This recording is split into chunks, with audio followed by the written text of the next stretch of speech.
captured. He fell in Pakistan and he was captured. There was a very credible threat of force, of the use of 9 missiles, as a result of which Pakistan made the choice of returning the pilot, not wanting to escalate that conflict, trying to de-escalate the situation.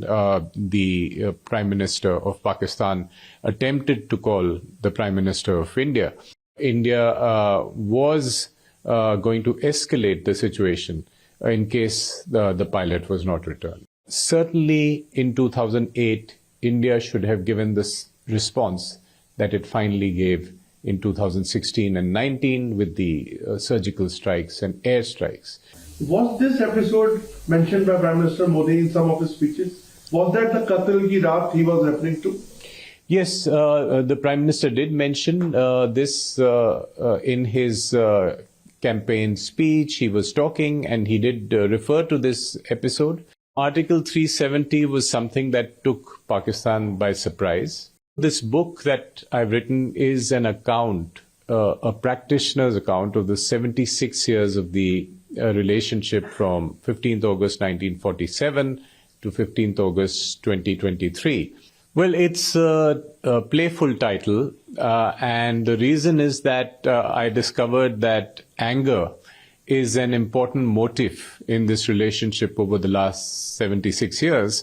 There's been anger over partition, there was anger about wars, there's been Indian anger over Pakistan's perfidy, there's been anger over terrorism. So there is a lot of anger, real, justified, unjustified, feigned in the relationship. And in terms of policy, there has been a lot of conversation around management. That the argument is that you cannot resolve this issue peacefully and permanently, but you can manage it in different ways and through diplomacy and through other means.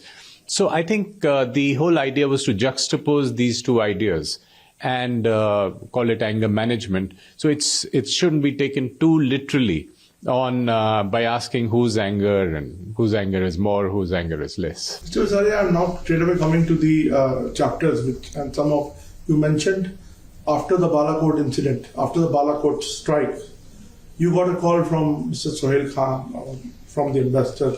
The Foreign Secretary of Pakistan, Mr. Sohail Mahmood, yes. So, and Imran Khan wanted to talk to our Prime Minister. They suspected that we are putting 9 missiles facing them. Can you give us an account of that? Because that's an interesting anecdote which has come first time.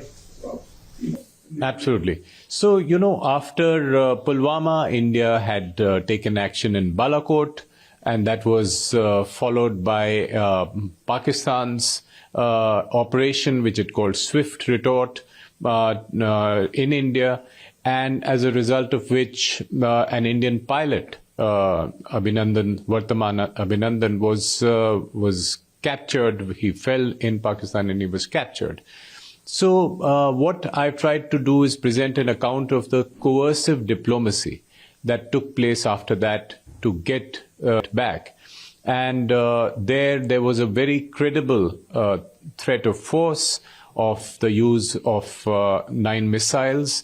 And I've given an account of how that played out in Pakistan, that Pakistan had this credible threat which was amplified to them through various means, directly and also through other diplomats of other countries. And as a result of which, Pakistan made the choice of returning the pilot, not wanting to escalate that conflict, and being assured that if the pilot was not returned, there would be huge consequences. And as a result of that, and in trying to de-escalate the situation, the Prime Minister of Pakistan attempted to call the Prime Minister of India. And the point also here is that the Prime Minister of Pakistan was then felt obliged to take a decision, because the threat of force was very credible, to return the pilot in order not to escalate the situation. Were we very close to taking an action? Well, the thing about coercive diplomacy is that the threat of force should be credible, which means that not just the adversary, but you should believe yourself that you are going to use it. Now, whether or not it would have been used is a question that can be debated. But the point is that the use of force to get an outcome was successfully done by India. What to you from the Prime Minister here, or the leadership here? Well, I was at that point in India. Right after the Pulwama attack, I came to India. So I was part of the team in India, which was monitoring the situation and dealing with it. So the message I think that was going to Pakistan at that point was very clear, that India was going to escalate the situation in case the pilot was not returned. So pilot was returned eventually. So were you expecting that they are going? What was your assessment at that time? Because a lot of things must be going over. Yes. So from all that we heard from Pakistan and all the conversations that we had, we were confident that the pilot would be returned, because the consequences would have been serious. And this was a message that went loud and clear to Pakistan's system, and Pakistan then reacted. So we were fairly sure that the pilot would be returned unharmed. Sir, in your book, you are taking decades of relationship. You are mentioning about that. So in your book, you also suggest that the response to terrorism now, which is always seen, it's a very coercive one, and it's very effective in a way, you are saying. So do you think that similar response in the past would have made things different? What was your suggestion when you say that if we would have reacted at that time this way, like during the Mumbai attacks? Do you Certainly. think that there was weak responses in the by the past governments? I would make the argument that while there are multiple dynamics at play at any given point of time, and we need to judge decisions taken by policymakers at different points of history based on what is available to them as information and as the options.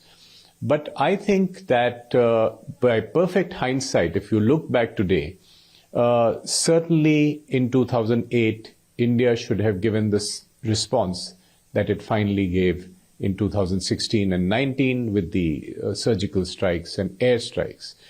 And I make an even deeper point here.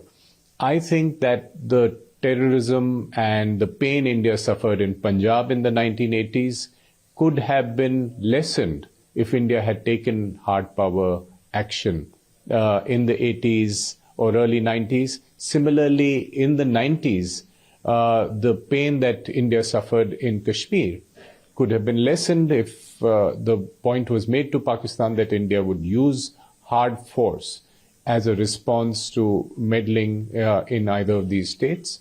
And similarly, in the 2000s, when there was terrorism happening all over India, I think that could have been prevented if we had taken action in the 90s. So I think certainly if it had entered Pakistan's calculus that India would respond very sharply and with force, punitive or preventive, to stop terrorism, then the responses in Pakistan of using terrorism as a low-cost option would have been different. So now is it changing? Well, that is the argument certainly that we make, that India has finally found an answer in the sub-conventional space to terrorism, because now Pakistan knows it has entered its security paradigms, that there would be a strong response to any act of terrorism, whether by state actors or non-state actors, and therefore it would know that there would be a cost to any such behavior, and therefore it would modify that behavior. Mr. Bisariya, you also mentioned that in fact ISI has tipped off India of an attack. This is very unheard of earlier in the past. Can you just throw some light on this? Well, a lot of things happen which don't come into the public domain between intelligence agencies. So it's not that it's never happened in the past. But what was unusual in the episode I mentioned in my book is that it was escalated to a sort of political level by raising it at the level of the Indian High Commissioner. And that meant that there was a special consideration in making a point to India that Pakistan was giving an intelligence tip-off and wanted India to know that it was giving that tip-off. So I thought that was certainly significant. Sir, in fact, I just want to come back to my question number one. When you said that there was a call, there was an attempted call by the Imran Khan. Was this episode mentioned by Prime Minister Modi in some of his speeches? Was that the Qatl ki Raat he was referring to? Yes, the Prime Minister did mention this in his campaign speech. He was talking and he did refer to this episode.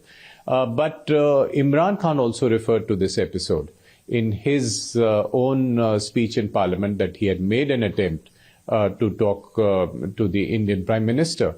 And apart from that, there was a conversation in Pakistan's Parliament also, which has been reported by Pakistan's an MP. He mentioned that both Foreign Minister Qureshi and the Army Chief Bajwa came to brief the MPs and said there's a serious the danger of the crisis escalating and India taking hard action, and therefore we should return the pilot. Sir, now rewinding back a little, going to Agra summit. In fact, you have also served with Prime Minister Vajpayee, and there was a very, very interesting episode which you mentioned in your book about the Agra summit. Largely, there was a narrative that Mr. Advani vetoed it and the Agra summit failed. But what you are suggesting is a different side of the story. I will be grateful if you can throw some light on that. Yes, I think the narrative, part of it was promoted by Pakistan and by Musharraf himself in his book, which said there were certain hawks in India, and he named also Mr. Advani, who were preventing an outcome of a good document that was coming out of Agra. But the facts are different. The fact is that what was responsible was Musharraf's overreach on Kashmir. He wanted to link every development in the document with movement on Kashmir. He wanted to link progress on everything with Kashmir. He didn't allow too much of a reference to terrorism in the drafts that were being discussed. And therefore, the summit failed because there was too much a gap between Pakistan's position and India's position. So Mr. Advani and the entire CCS, the Cabinet Committee on Security members, were present in Agra. And all of them had a fairly consensual view on this, that this is not something we should allow. We should not let him get away with it. So that was the reason for the failure and not personalities. But then something that you went inside the room, Mr. Brajesh Mishra wrote something, then you gave it to Prime Minister. That's right. So if you remember the morning, that particular morning, it was an interview, a breakfast meeting that Musharraf did with about 35 editors and senior editors of newspapers. And NDTV released that footage, and it was playing out on television while the Prime Minister was sitting and talking to Musharraf and wasn't aware of this. So Brijesh Mishra, Principal Secretary to the PM, then he asked me to go in and inform the Prime Minister. So he jotted down some things and I had them typed up. I wrote a few things describing and basically saying that it's playing out on television. Musharraf has said such things about Kashmir, such things about terrorism. And I went in and walked into the room. The two leaders stopped their conversation, looked at me, and I told the Prime Minister there's something important. He looked at the paper and I walked out. After that, he looked at the paper and said, General Saab, ye aapne kya kiya? And he said, words to the effect that This had spoiled the atmospherics. And because of that, from that point onwards, the summit went downhill. But you also refer that it's not a failure, not a complete failure. Vajpayee got to know a lot of things about them. Exactly. So I make that argument that it was part of Vajpayee's journey to Islamabad and in 2004 when he signed an actual peace document, a document which guaranteed that Pakistan would not against India. But to get to that space, he needed to understand the mind of the dictator. So it was a process that Agra helped in Vajpayee understanding Musharraf better, and it possibly helped Musharraf understand India better. That he had a simplistic view that he would go and get a deal on Kashmir and come back, that it wasn't so simple. So I think Agra was a great tutorial for both the leaders to understand each other better. So coming to some modern development of Kartarpur corridor. This happened when there was a total freeze and relationships were all-time low almost, and still it happened. And you mentioned there were some divine forces which worked for that. Because it's a it's a subject which is close to a lot of people in India. So it will be good if you can tell us something about it. Certainly. So I feel that there was certainly something miraculous in that process happening. It happened, as you remember, for the 550th birth anniversary for Guru Nanak. It was opened by both sides and it functions to the day. There were several security concerns on the Indian side about it. But the point I also make is that it's a compliment to India's democracy and India's political leadership, that despite some concerns on the security side about the corridor, the political leadership said that this is in the interest of the people, and Prime Minister Modi himself led this process to make sure that the corridor became a reality. So I think it was I was part of the diplomacy in getting it together, and I think in that diplomacy the security concerns were addressed so that the corridor could move forward. So your tenure in Islamabad made news a lot of times. It was a very eventful, you can say, tenure. So I think it's in the first time in our history that somebody was expelled and you are the one after the Article 370 was removed. Can you give us a sense what was the feeling there when Article 370 was abolished and how things turned out? And also tell us about your experiences with this. Article 370 was something that took Pakistan by surprise. They hadn't really expected this to happen. And I think it was a symptom of India saying that our Kashmir policy is separate from our Pakistan policy, which is foreign policy, and this is an internal adjustment that we are doing, which Pakistan has no locus standi in it. And Pakistan wanted to react to it, but its options were very limited because it could not at that point use hard power. There was a strong power differential between the countries. So what they thought was the easiest option was to ask the High Commissioner to leave, and therefore I was asked to leave. But that was simply, in a sense, a lazy option that you have to express anger somehow. So you do it by asking the Indian head of mission to leave, but that was not something that Pakistan could seriously think about and consider and have a policy on how to deal with. My last set of questions. Anything which do you think I missed out and you want your viewer to know about India-Pakistan, since it is a very, very deep and sensitive relationship at the same time? This book that I've written is an account, a practitioner's account of the 76 years of the relationship from 15th August 1947 to 15th August 2023.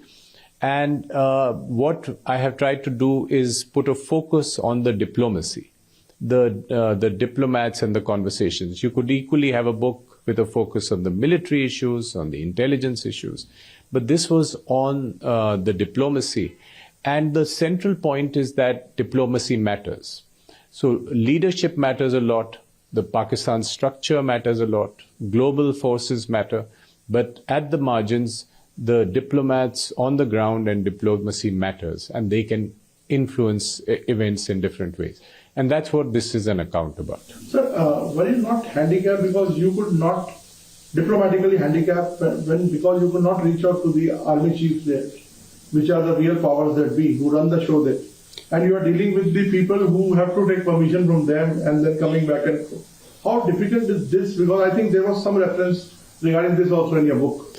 Yeah, but diplomacy can be creative. This is a peculiar relationship where we cannot talk openly with the powers that run that country. It's an unusual situation. But there are creative ways on the ground of getting over it and reaching out to those people through proxies and having those conversations, which India has been doing and India has got used to doing over many decades of dealing with Pakistan. My last question is, do you see any hope now of the revival of talks or diplomacy? As you said, that this is a very, this is the first time India is walking the talk, that terror can't go hand in hand with talks. So how will it pan out? Because I don't think so that Pakistan is still given, because we recently saw some attacks which are links attached to cross-border. So what is the future of this diplomacy? Well, there are multiple dynamics at play, and I would be cautiously optimistic about 2024 for the simple reason that there will be, or elections are scheduled in Pakistan. Elections are going to happen in India. And with new regimes, with fresh mandates in both countries, I see hope of being able to reach out to each other in small steps and taking a sort of detente process forward. So I think there is a reason to be cautiously hopeful about 2024. Abhinandan was captured. He fell in Pakistan and he was captured. There was a very credible threat of force of the use of 9 missiles, as a result of which Pakistan made the choice of returning the pilot, not wanting to escalate that conflict, trying to de-escalate the situation. The Prime Minister of Pakistan attempted to call the Prime Minister of India. India was going to escalate the situation in case the pilot was not returned. Certainly in 2008, India should have given this response that it finally gave in 2016 and 19 with the surgical strikes and airstrikes. Was this episode mentioned by Prime Minister Modi in some of his speeches? Was that the Qatl ki Raat he was referring to? Yes, the Prime Minister did mention this in his campaign speech. He was talking and he did refer to this episode. Article 370 was something that took Pakistan by surprise. This book that I've written is an account, a practitioner's account of the 76 years of the relationship from 15th August 1947 to 15th August 2023. Well, it's a playful title, and the reason is that I discovered that anger is an important motif in this relationship over the last 76 years. There's been anger over partition, there was anger about wars, there's been Indian anger over Pakistan's perfidy, there's been anger over terrorism. So there is a lot of anger, real, justified, unjustified, feigned in the relationship. And in terms of policy, there has been a lot of conversation around management. That the argument is that you cannot resolve this issue peacefully and permanently, but you can manage it in different ways and through diplomacy and through other means. So I think the whole idea was to juxtapose these two ideas and call it anger management. So it shouldn't be taken too literally on by asking whose anger is more, whose anger is less. Mr. Bisariya, I'm now straight away coming to the chapters and some of you mentioned after the Balakot incident, after the Balakot strike. You got a call from Mr. Sohail Khan, from the investor. The Foreign Secretary of Pakistan, Mr. Sohail Mahmood, yes. So, and Imran Khan wanted to talk to our Prime Minister. They suspected that we are putting 9 missiles facing them. Can you give us an account of that? Because that's an interesting anecdote which has come first time. Absolutely. So, after Pulwama, India had taken action in Balakot, and that was followed by Pakistan's operation, which it called Swift Retort in India, and as a result of which an Indian pilot, Abhinandan was captured. He fell in Pakistan and he was captured. So what I've tried to do is present an account of the coercive diplomacy that took place after that to get the pilot back. And there was a very credible threat of force of the use of 9 missiles